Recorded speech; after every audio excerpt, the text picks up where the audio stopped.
ہم ان لوگوں کو یہ بتا کر رہیں گے کہ اس دنیا میں صرف وہی مخلوق بستی ہے جو ہمیں نظر آتی ہے، جنہیں ہم دیکھ سکتے ہیں۔ کسی غیبی مخلوق کا کرۂ ارض پر کوئی وجود نہیں ہے۔ عمر لاسانی نے دو ٹوک بات کی۔ اکبر لاسانی نے خاموشی کی چادر اوڑھ لی تھی۔ اکبر لاسانی اس وقت یہ سوچ کر چپ ہو گئے تھے کہ وہ آہستہ آہستہ عمر کو سمجھا بجھا کر ایک دن قائل کر ہی لیں گے، لیکن عمر نے اکبر کو ایسا کوئی موقع فراہم کیے بغیر دوسرے ہی دن مٹی کے تیل سے بھرا کنستر ساتھ لیا اور مقفل کمرے کی طرف بڑھے۔ انہوں نے غصے کی شدت سے بے قابو ہوتے ہوئے پہلے مقفل کمرے کے باہر چاروں طرف مٹی کا تیل چھڑکا اور پھر دو تین بھرپور ضربے لگا کر مقفل کمرے کا دروازہ توڑ کر دندناتے ہوئے اندر کمرے میں داخل ہو گئے۔ انہیں روک لیجئے صاحب، وہ غصے سے پاگل ہو رہے ہیں اور مٹی کا تیل لیے کمرے کو آگ لگانے کے لیے جا چکے ہیں۔ کچھ لوگ دوڑتے ہوئے اکبر لاسانی کے پاس آئے۔ او نہیں عمر، تم پاگل انسان ہو۔ اکبر لاسانی نے غصے سے میز پر مکہ دے مارا، اور وہ چاہتے ہی تھے کہ آفس سے باہر نکل کر مقفل کمرے کی جانب دوڑ لگائیں کہ دفعتاً درد و کرب میں ڈوبی ایک مردانہ چیخ نے انہیں ہلا کر رکھ دیا، اور پھر اس ایک چیخ کے بعد چیخوں کا نہ رکنے والا سلسلہ جاری ہو کر رہ گیا۔ اکبر لاسانی نے باہر کی جانب دوڑ لگائی۔ تمام ورکرز نے ان کی پیروی کی۔ کمرے کا دروازہ ٹوٹا پڑا تھا، اور دروازے کی خلا سے جو منظر انہوں نے دیکھا وہ ان کے حواسوں کو منجمد کرنے کے لیے کافی تھا۔ اکبر لاسانی سمیت ہر شخص گوشت پوست کا بت سا بنا کھڑا پتھرائی ہوئی نظروں سے اس ناقابل یقین اور خوف سے رونگٹے کھڑے دینے والے منظر کو تکے جا رہا تھا۔ آج لاسانی گارمنٹ فیکٹری ہمارے ملک کی بہترین بلکہ صف اول کی گارمنٹ فیکٹری شمار کی جاتی ہے۔ چمڑے کے جیکٹس، چمڑے کی رضائیاں بنانے میں لاسانی کا کوئی ثانی نہیں۔ لاسانی گارمنٹ فیکٹری میں بننے والی چمڑے کی اہم ترین مصنوعات دنیا بھر میں برآمد کی جاتی ہیں۔ خصوصاً سرد ممالک میں لاسانی کے بنائے گئے جیکٹس، چمڑے کے بستر، رضائیوں اور دیگر چیزیں کی بڑی مانگ ہے۔ حیدر لاسانی نے لاسانی گارمنٹس کو عزت و شہرت کی بلندی تک پہنچانے میں کتنی تکالیف سہی، اس قدر ذہنی و جسمانی اذیتیں اٹھائی اور کتنا مالی نقصان برداشت کیا۔ وقت گزرنے کے ساتھ ساتھ یہ باتیں ہر دماغ سے مٹ کر رہ گئی، لیکن عمر لاسانی کی عبرتناک حالت آج بھی ہمارے بزرگوں کے ذہنوں میں اس طرح تازہ ہے جیسے کل ہی کی بات ہو۔ عمر لاسانی آج بھی زندہ ہیں، وہ بہت بوڑھے ہو چکے ہیں، لیکن سزا کے اثرات ان کے دماغ پر آج بھی قائم ہے۔ برطانیہ سے اعلیٰ تعلیم کی ڈگریاں حاصل کر کے آنے والے عمر لاسانی سے لوگ محض اس لیے بات کرنے سے کتراتے ہیں کہ ان کے منہ میں بے شمار تھوک بھرا رہتا ہے، جو منہ کھولتے ہی رالوں کی صورت میں ٹپکنا شروع ہو جاتا ہے۔ اسی وجہ سے نہ تو کوئی ان کی بات سمجھ میں آتی ہے اور نہ ہی کوئی بات پوری کر پاتے ہیں۔ شاید آپ یقین نہ کریں، لیکن حیدر لاسانی نے ایک نوکر محض ان کی رالیں صاف کرنے کے لیے رکھا ہوا ہے۔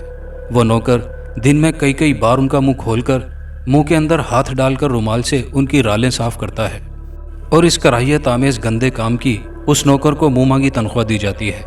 حیدر لاسانی نے دنیا بھر کے ڈاکٹر سے ان کا علاج کروایا، پانی کی طرح پیسہ بہایا، لیکن اولاد نرینہ کو دوبارہ صحت دلانے میں ناکام ہی رہے۔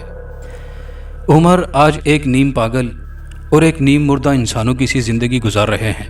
وہ وقت سے پہلے بوڑھے ہو چکے ہیں، اور اپنے والد حیدر لاسانی کے بھی وہ والد نظر آتے ہیں۔ انہیں قطعی اپنا ہوش نہیں رہا ہے۔